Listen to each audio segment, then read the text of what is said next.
friends, this is Harshita. Hello friends, this is Kush. And from today onwards, we'll be having a detailed discussion of your daily current affairs show that will be really helpful from examination point of view. So let's start with the important news of 29 November 2016. So the first news is, according to the data released by Oxford Economics, Mumbai is at number 31 among 50 top metropolitan economic entities globally in 2015, while Delhi is at 30. The Delhi Extended Urban Agglomeration had GDP at purchasing power parity of $370 billion. Mumbai EUA had a GDP of $368 billion. So move on to Sir for further discussion. Now there are three key words. Number one is the extended urban agglomeration. Number two is GDP, and number three is triple P. Now in the first part, if we compare Delhi and Mumbai, Delhi has Gurgaon, Faridabad, Noida, Ghaziabad as its EUA. And Mumbai has Mumbai itself, Navi Mumbai, Thane, Vasai, Virar, Bhiwandi and Panvel. But the difference is in terms of the recent changes. In the recent changes, the industrialization in terms of Noida, Gurgaon is better than if we compare Bhiwandi and Panvel. That is the big reason, number one. Number two, GDP stands for Gross Domestic Product. If we define that particular concept, the total value of all the goods and services produced within a country. So in terms of the statistics of Delhi and Mumbai, Delhi is gaining momentum, and the third word is purchasing power parity. That is to exchange. That is a measure to basically exchange the rates of the purchasing power of two countries. For example, India or Pakistan. So, for example, if you buy an iPhone in India, it is around 70,000. But that particular iPhone in Pakistan could be around 19,000 because of the difference in inflation. That is consideration because of triple P. That is purchasing power parity. So these are three words that you have to keep in mind in the first headline. Okay, so now we'll discuss some important appointments. So the first appointment is Lieutenant General Qamar has been appointed as the Chief of Pakistan Army by the Prime Minister Nawaz Sharif. He'll replace General Rahil Sharif, who will retire on 29 November 2016.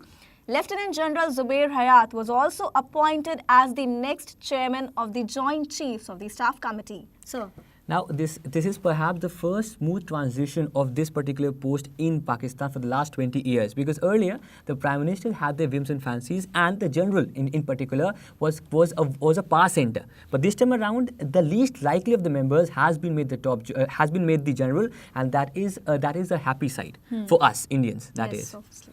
So the next important appointment is Gautam Kumra, partner at McKinsey and Company's New Delhi office, has been appointed as the new Managing Director for India by the consulting firm's Asia Chief Kevin Sneeder at an India Partners Meet held in New Delhi on 28 November 2016. Now this is interesting because earlier the person that he has replaced is Noshir Kaka. Now, he also was a corner room occupant. Perhaps he had come through the ranks, and like him, perhaps these are the people. For example, Tinu Puri, Ranjit Pandit. These people as well were the corner room occupants, and they also led to the top of this particular highly esteemed firm. So this is a good sign for the Indians working in MNCs. Achha.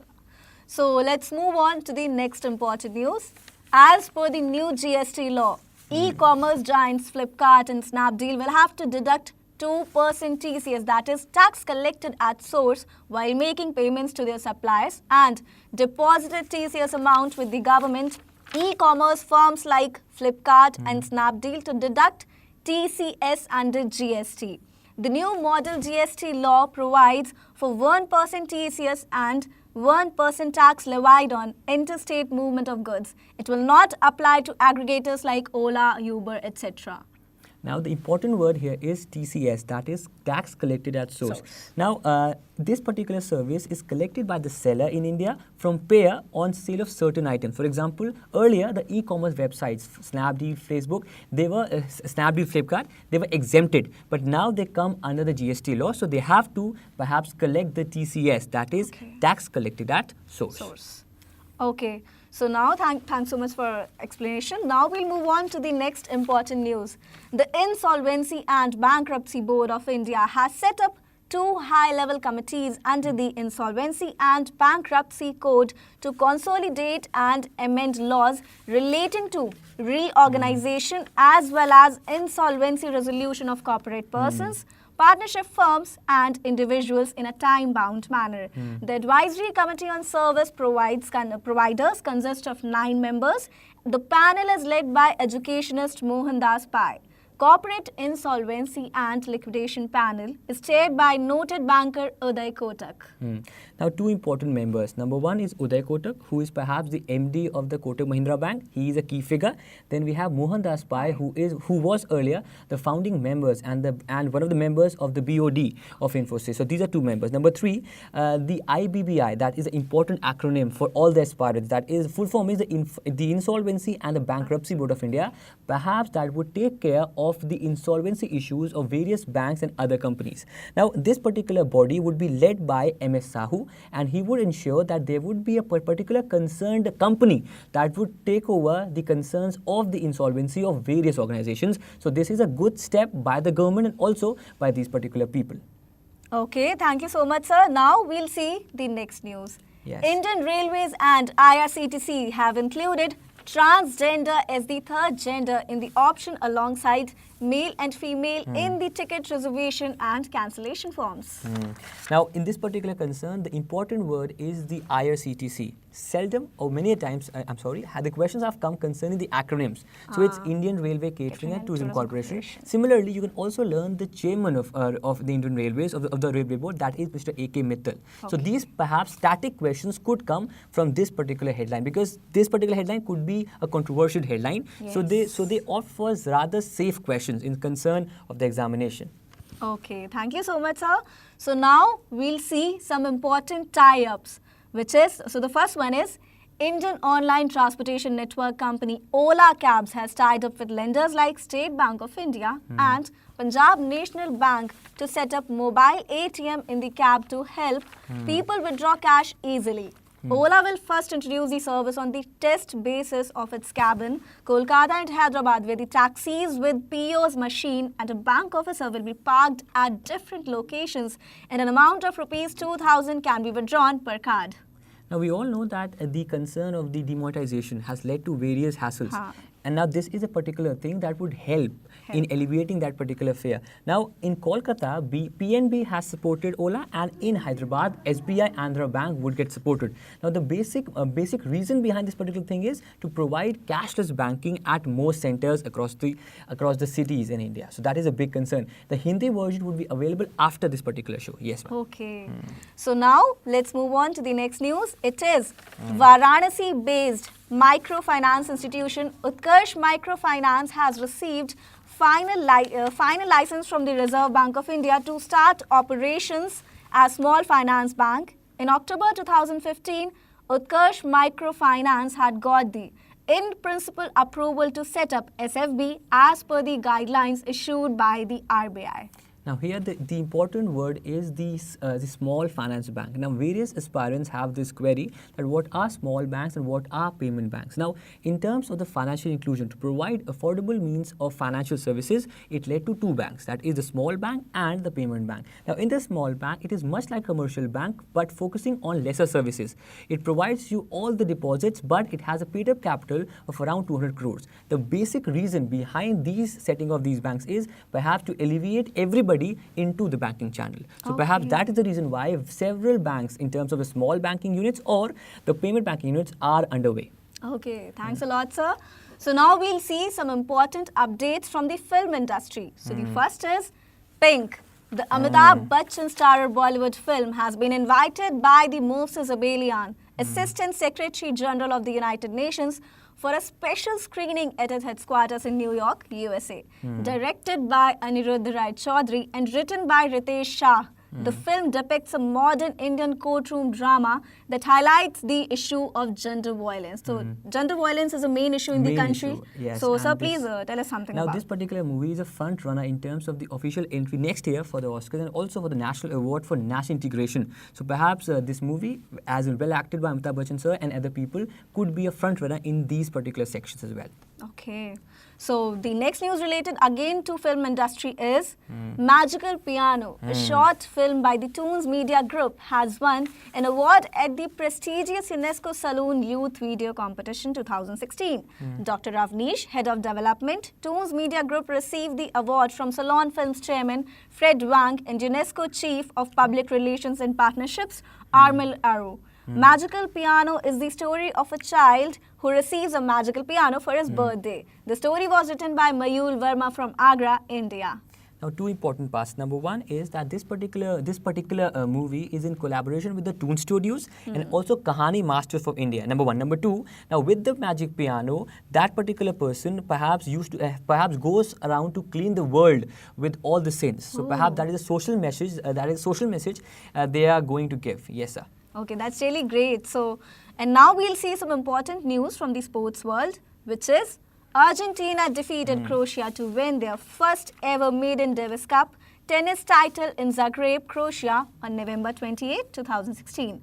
Del Potro and Federico Delbonis played a remarkable play to win the title. So, sir.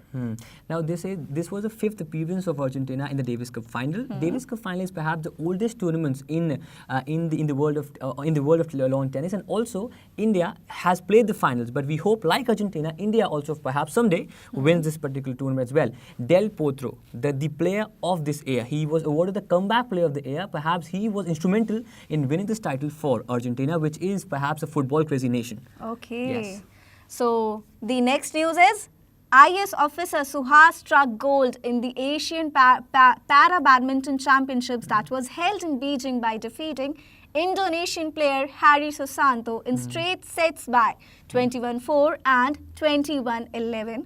Suhas, who is posted at the Azamgarh District Magistrate, got a wild card entry to the championships and ensured his seat in the finals by winning 6 consecutive matches. So, our next news is in obituary news. So let's see, noted Marathi author and Sahitya Akademi awardee Anand Yadav died in Pune. He was 80. His autobiography Zombie had won Sahitya Akademi Award in 1991. During his illustrious career, Yadav had faced a major controversy over his book Sant Surit Tukaram, wrote on Sant Tukaram, a saint poet from 17th century. So. Now, this particular book, that is Sant Surya Tukaram, is a very infamous book in terms of in terms of literature, and perhaps that is why it is famous. And because of that particular book, this particular person was famous in India. Okay. So thank you so much, sir, for the detailed discussion. Thank you. So these were the important news of the day. Now we'll start with the question answer session. So our first question is, which Indian city has overtaken Mumbai as India's economic capital according to Oxford Economics? Is it Mumbai, Delhi, Bangalore or Chennai? Is it Mumbai, Delhi, Bangalore or Chennai? Students, come on, we need quick answers. Exactly. I'll repeat the question. Question is, which Indian city has overtaken Mumbai as India's economic capital according to Oxford Economics? Is it Mumbai, Delhi, Chennai or Bangalore? That are the options. Let's see what are the answers. The answers are coming. Well, the answer here is it is not Mumbai. It is in fact Delhi. Okay. That is the Delhi, answer, Delhi because is the right Mumbai answer. is at a GDP of 368 and they are at a $370 billion. So perhaps that is the answer. Shardul Borkar has answered correctly. Yes, sir. Okay. So now we'll move on to our next question. Question number 2 is, who has been appointed as the Chief of Pakistan Army? So, sir, please give the options. The options are Rahil Sharif, Nawaz Sharif, Qamar Javed Bajwa and Lieutenant General Zubair Hayat. That are the options. Let's see the answers. So, can you name the right person? The person who has been appointed as the Chief of Pakistan Army. Let's see. We've got the answers. We're still getting the previous answers. Well, the answer here is General Qamar Javed Bajwa. He would be perhaps the Army Chief of Staff of Pakistan. Yes. So thanks a lot, sir. Now we'll move on to our next question. The question is, who is the newly appointed Managing Director of McKinsey and Company India? So students, can you name the right person? The newly appointed Managing Director of McKinsey and Company India. Your options are Gautam Kumra, Uday Kotak, Rohel Khan and Rahul Bajwa. So can you name the right person? Let's see. Well, I hope students must have listened to our news carefully. Exactly, that's so they'll right. be able to give the right answers. Let's see. They're answering the questions. So let's take up the answers. Well, certain people are answering the questions of the Army Chief of Staff. Let's see the answers here. Still, there are apparently no answers. Manish Solanki is clueless about the answer. Let's take up the answers. Let's give them the answer. What is the answer of this? The right answer is Gautam Kumra. Exactly. It is Gautam Kumra. Earlier it was Noshir Kaka. Now it is Mr. Gautam Kumra. Yes. Okay. So now we'll move on to our next question. Next question is, who is the head of the Corporate Insolvency and Liquidation Panel? So Now the tricky part is that this particular panel has two committees. So the concerned question is, who is the head of the Corporate Insolvency and Liquidation Panel and not the other panel? So let's take up the answers. Well, in terms of this particular headline, the other part is that a new body, that is the IBPI, that is going to be found under the headship of Mr. MS Sahu. So this is a very important question for the examination, especially for the IPS Clerk mains. Let's take up the answers. Some are answering Gautam Kumar, Gautam Kumra. Well, the answer is? These are the right answer is Uday Kotak. Exactly. Uday Kotak is the head of Corporate Insolvency and Liquidation Panel. Now we'll move on to the next question. So the next question is, name the bank which has tied up with non-banking finance company Bajaj Finance to launch a series of co-branded credit cards for Indian customers. And the options are PNB, RBL, BOB or CBI. These are the options. Let's take up the answer. So can you tell the abbreviations of these banks like? For example, Bank of Baroda, Ratnakar Bank Limited, then we have PNB as Punjab National Bank and CBI as Central Bank of India. So these are the acronyms. So can you name the right bank? Name the bank which has tied up with non-banking finance company Bajaj Finance to launch a series of co-branded credit cards for Indian customers. Let's take up the answers. Some people are answering the questions. Well, let's see. Let's give them 10 seconds. Let's give them 5 count. 5, 4, 3, 2. Yes, we have the answers. Jaiprakash Chaudhary, RBL. Aanchal Sharma, again RBL. Aanchal Sharma, again RBL. Ritu Singh has answered. It is RBL. The answer is, of course, RBL Bank. It's an astonishing answer. It is RBL. And that is Ratnakar Bank Limited. That is the exact full form of RBL. Let's proceed further. So now we'll move on to our next question. The next question is, name the microfinance institution which has received final license from the RBI, that is Reserve Bank of India, to start operations as Small Finance Bank. So you have to name the microfinance institution. Exactly, and several banks have been given the licenses. So you have to be pretty accurate in terms of which is the latest one. Because Ujjivan has been given the license, so you have to answer in the correct manner which is the bank that is the latest to, which is the body that is the latest to get the license of a small finance bank. We'll again take a roll count. 5, 4, 3, 2 and 1. Still we haven't received the answer. Let's see. Aslam Khan is answering. Then yes, the answer is from Rahul Dave. From Abhishek Avasthi, the answer is Utkarsh. Yes, Utkarsh is the name of the microfinance institution. Airtel is perhaps a payment bank. That is not a small finance bank. Pridarshini B. The answer is Utkarsh Small Finance Bank. That is the exact name of this particular bank. Let's proceed further. So the next question is, name the Indian movie which will be screened at United Nations headquarters in New York. Well, your options are Pink and other options? Other options, Pink, as in Pink. Then we have, for example, Urta Punjab, number 2. Number 3, we have Dear Zindagi. And number 4, we have Bahubali 1. Sorry. Let's take up the answer. Bahubali 1, yes. 2 is still, Katappa is finding how he killed Bahubali. Well, let's see. Let's take up the answers. We'll again take a roll count. 5, 4, 3, 2 and 1. Let's see. The answer is from Rohit Kumar Ranjan. The answer is Pink. Then we have again Avinash Behra. The answer is Pink. Aanchal Sharma has answered again. It is. The answer, of course, is Pink. Let's proceed further. So now we'll move on to our next question. Next question is, name the short film which has won an award at the prestigious UNESCO Salon Youth Video Competition 2016.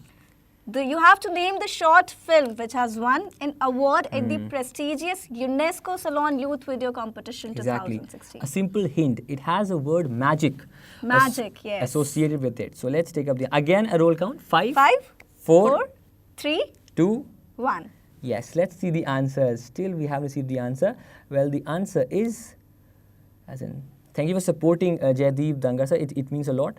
Well, yes, the answer is from Ritu Singh again. It is Magical Piano. Exactly. A tremendous short film which is based on cleanliness of the entire world of all the sins. So perhaps it's a good motivational movie or a good movie with a good message. Exactly, yes. Let's proceed further. So now the next question is, name the IAS officer who has won gold in the Asian Para-Badminton Championships held in Beijing.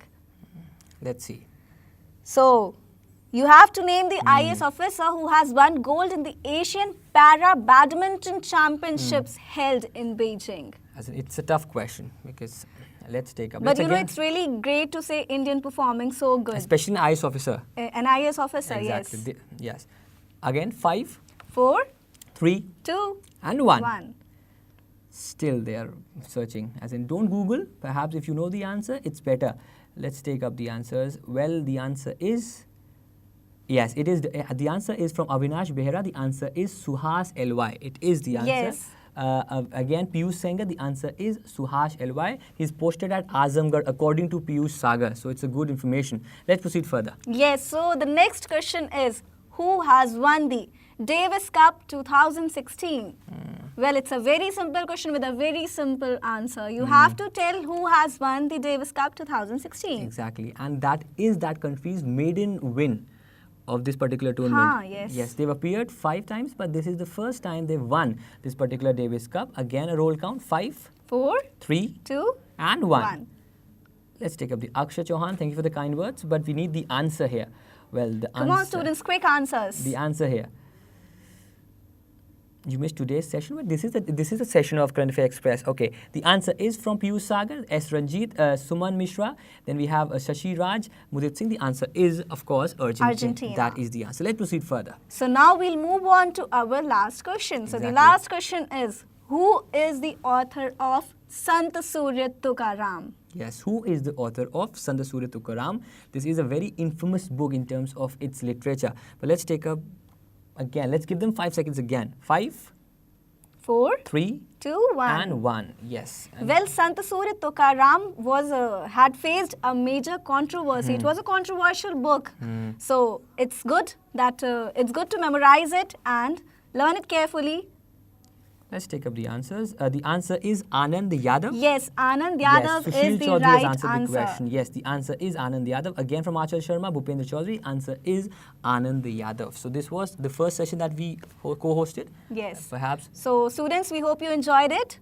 Please leave us your comments and feedback, so that we can improve in the later videos. Thank you so much. Thanks for watching. Thank you. Bye-bye. Bye.